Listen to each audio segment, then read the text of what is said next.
I flew to India just to vote. I'm all packed and I'm about to be on my way to India. Now, the election happened a few months ago, but this is not about that particular election. This is a video about something that holds value in every election and every democracy. This is a story of the largest democratic festival in the world. This is a story of our responsibilities as a citizen in a democracy. This is a story of why every vote matters.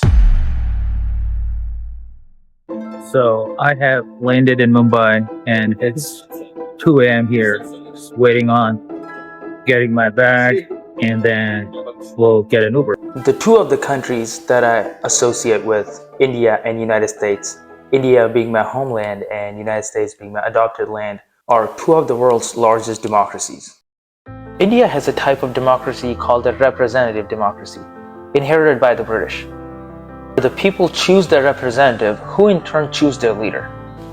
The US follows something called the direct democracy, where the leader is directly chosen by the votes of the people. Let me know in the comments if you'd like me to make a video comparing and contrasting these two different types of democracies. Now, India is the world's largest democracy with 1.4 billion people and 960 million voters. The Indian Parliament has 543 candidates in total, and a party needs to win 272 plus seats to gain a majority. An alliance of BJP-led coalition, National Democratic Alliance, won about 292 seats. In a country with such a large population, there were at least 5 constituencies where the candidates won by a narrow margin of less than 1,000 votes, and at least 25 constituencies where the candidates won by less than 15,000 votes. So combined, there were about a few 100,000 votes that decided the future of 1.4 billion people. And the funny thing is, the person that I voted for, the person that I flew all the way to India to vote for, won by the narrowest margin amongst all of the elections. But before I tell you who I voted for and how much they won by, we need to talk about why some people do not come out to vote. And some of these not just apply to India, but all of the democracies. Some voters feel disillusioned with politics and believe that their vote will not make a significant difference, especially if they feel the parties or leaders repeatedly fail to fulfill their promises. Voters sometimes have a feeling that the politicians are corrupt or self-serving, which hampers their interest in the political system. Sometimes limited infrastructure like roads, poor accessibility may make it hard for people who live in the rural areas to reach the polling booths, which is ironic because if people voted right, they will not have these limitations. Many Indians, especially from the rural areas, migrate to cities for work. If their registered polling booth is far away from where they currently live, they might find it impractical or too costly to travel back to their hometown to vote. The process of registering to vote, especially for those who have moved to a different place or lack necessary documentation, can be bureaucratic and cumbersome. This can discourage people from participating. Caste and religious affiliation may single out some of the voters, making them think that their vote is going to be insignificant because they're not voting with the majority, and that takes away a lot of votes. Some people may not be fully informed about the importance of voting or may lack awareness of elections and processes.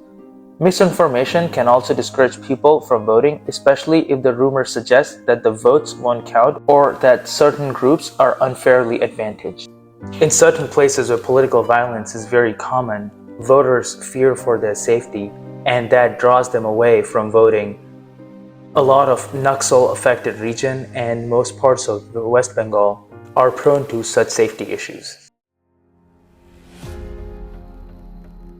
Leverage social media, mobile apps, and SMS to reach young voters and urban migrants. Collaboration with influencers and public figures can also spread awareness effectively. Establish more polling booths, especially in the remote locations, so no citizen has to travel long distances in order to vote. Arrange transportation facilities in remote areas to help citizens reach polling stations, especially for senior citizens and people with disabilities. Use biometric verifications to make voting secure and reduce duplication of fraud, allowing voters to participate with ease.